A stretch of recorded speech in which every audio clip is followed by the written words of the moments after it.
You're listening to my friend Gary Anderson on Night Dreams Talk Radio, the best in paranormal radio.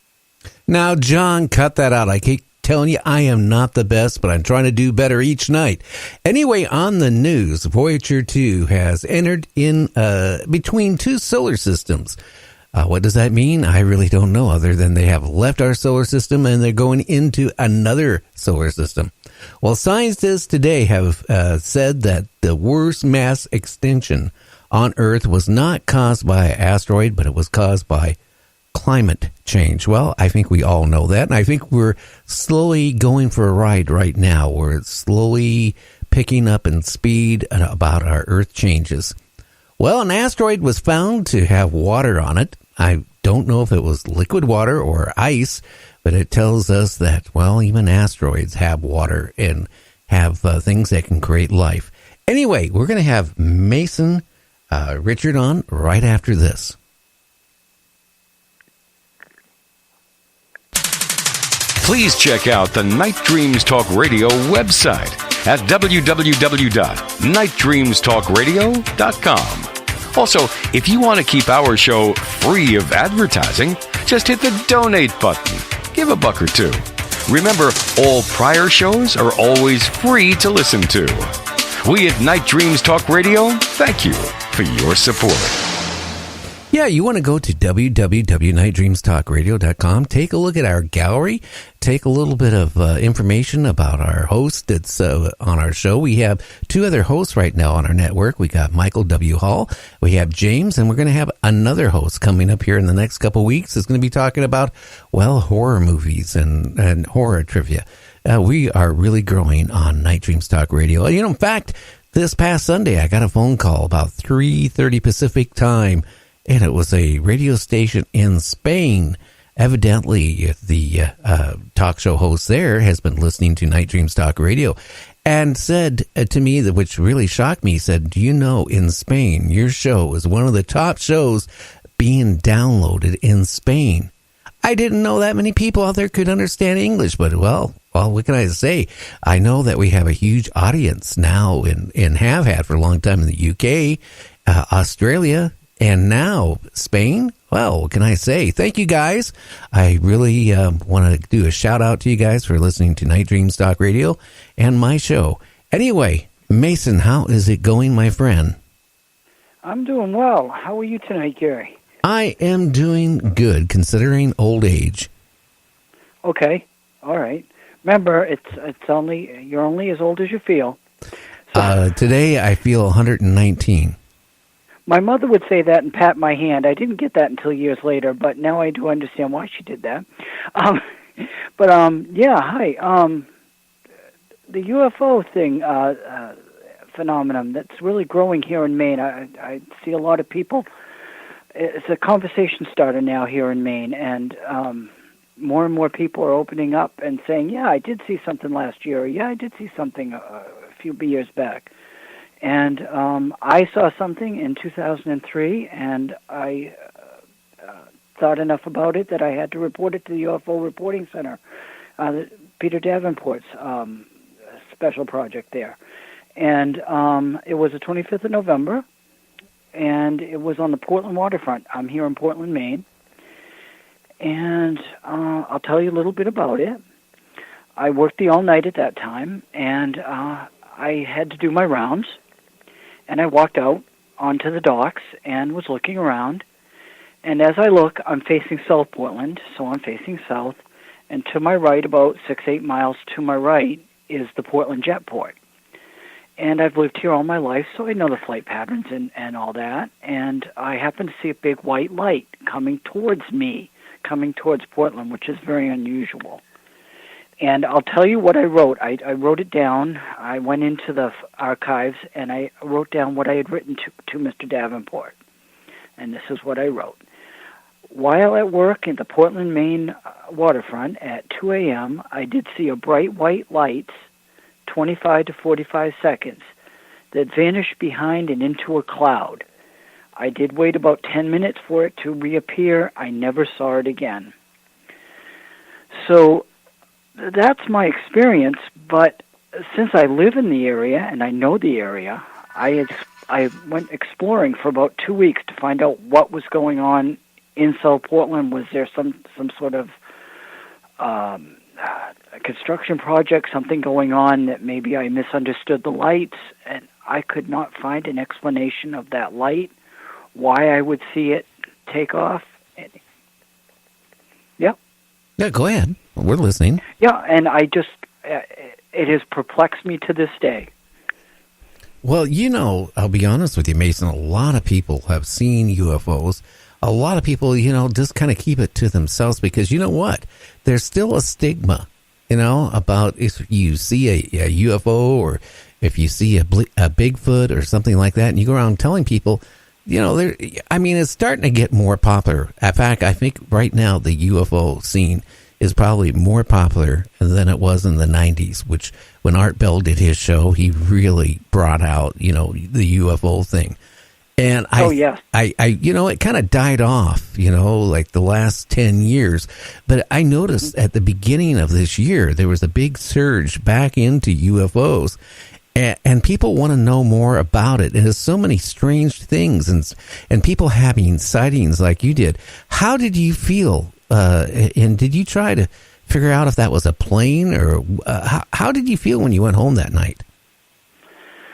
I went home later that morning and I wrote everything down. It was such an unusual experience. I wrote everything down so I wouldn't forget, and I found out about Mr. Davenport's site, so I jumped on there and did that. But I was miffed, really perplexed, because, as I said, I've lived here all my life. I know the flight patterns, and it was just something I could not explain. I know what's directly in front of me on the other side in South Portland. Nothing. I even went over there to find out if there was something that I maybe mistook, like construction lights or something of that sort.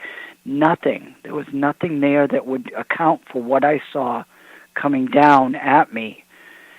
And then taking a nice turn to my left, going towards the Portland waterfront, towards our eastern promenade, and then just into a cloud. I stared into that area for, I'd say 10 minutes, waiting for it to take off, waiting to see it again, and I never saw it again.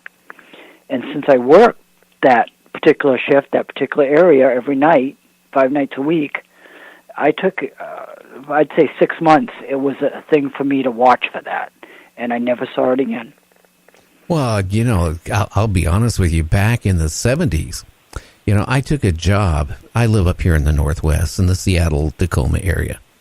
But I took a job in the 70s in North Carolina, New Bern, North Carolina.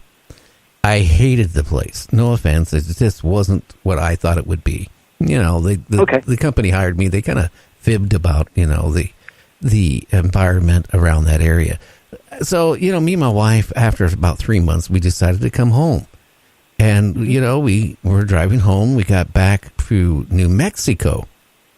And we were going into the desert. And all I remember is that they had a real high speed limit. And I like going fast, or I did when I was young. And, I had a car. It would do it. I had a GTO. I was cool, right? Supposedly. Nice, yeah. Anyway, all of a sudden the car just lit up inside. Like daylight, if not brighter, and all around outside of the car just lit up like you wouldn't believe. And the first thing in my mind is, okay, well, you know what? It has to be one of the police helicopters. Okay, maybe I am going over the speed limit or whatever it was, and I'm going to get busted. And I started, freaking out. And my wife was freaking out. She goes, hey, we don't have no money. They'll impound our car. We'll go to jail. And I remember, pulling off the side of the road. I get out. Mm-hmm. And Mason, you know what? It was really strange. I was in the military. I know what helicopters sound like. I got out of the car. The light was so bright, it was hurting my eyes. That what really I found so interesting, we were out in the desert and there was no sound. No sound of a helicopter. No sound of any type of motor of the airplane, no nothing. And the light was so intense. But within a matter of a few seconds, it was like, woof, it was gone. Mm-hmm. And, it really, it scared me. It really did. We were paranoid all the way driving home for the next 2 days. Because at night, we go look in the sky. Maybe it's another UFO, or I don't know what it was. But I can honestly tell you, it was one of the most scariest experiences I've ever gone through. And, the only thing is, I wish, seriously, if it was a UFO, examining us or whatever happened, I wish they would have took my ex-wife. Now, I have a question. Now, was it just a white light you saw, or did you see an array of lights? No. Was it like a triangle shape or the classic cigar shape? No, I couldn't see anything because the light was so intense coming down. It was bright as midday, brightness in the middle of the night. It was so bright, it actually was hurting my eyes. But it wasn't a pattern like I am used to, like on helicopters. Their lights give out a certain type of pattern. It was not a pattern like that. It was a weird, intense light. And again, it lit up inside the whole car, just lit up. And that's how intense it was. Did the car die? No, that's one thing. The car did not die. It was a GTO, that's why. No, that or I don't know. If it would have died, I would have even got more scared than I was. But you know what? There was a car maybe 1,000 feet behind us. It stopped. My stupidity, I should have went over after it disappeared and talked to that person. But you know what? At first, I kind of brushed it off. It was like my imagination. You know how people, when you see something like that. And then you start realizing, that, boy, that was something that was unique because especially back in the 70s, helicopters weren't quiet. And whatever light this was, it was so intense. And when it disappeared, it was like instantly gone. Wow. That's incredible. It reminds me of Art Bell's story when he and his wife Ramona saw that triangle. Oh, yeah. It does in a way. Yeah, and except you of course just saw the bright light. I saw the bright white light too coming down. First you think it's those headlights from those huge airplanes, but it wasn't. It was something completely different and huge and incredibly just right at you. I'm not sure what it means.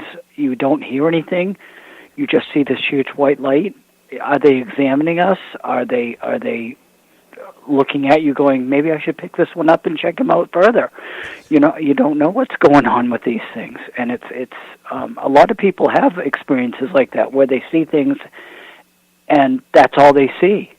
Well, and then it's gone. Yeah, that's really strange too, because Peter Davenport comes on our network every Saturday, and I known Peter pretty good now since like January of this past year, because he does come on our show quite often, giving reports. But we were talking about his experiences, what got him into it, and he's had two experiences himself. One, pretty much like I did, the light was very intense and boof, it was gone. He also told me that they get a lot of reports of people seeing the same thing, a really intense light, and then it vanishes almost as fast as it came. Now, what I find interesting, okay, I don't know if you know who Dr. Roger Leir was. Yes. Okay. Yes. Now, I had his inpatient or his patient number 13 implant removal. Timothy has been on my show. Colin has been on my show probably about 4 times, and on one of my other hosts' show at least once.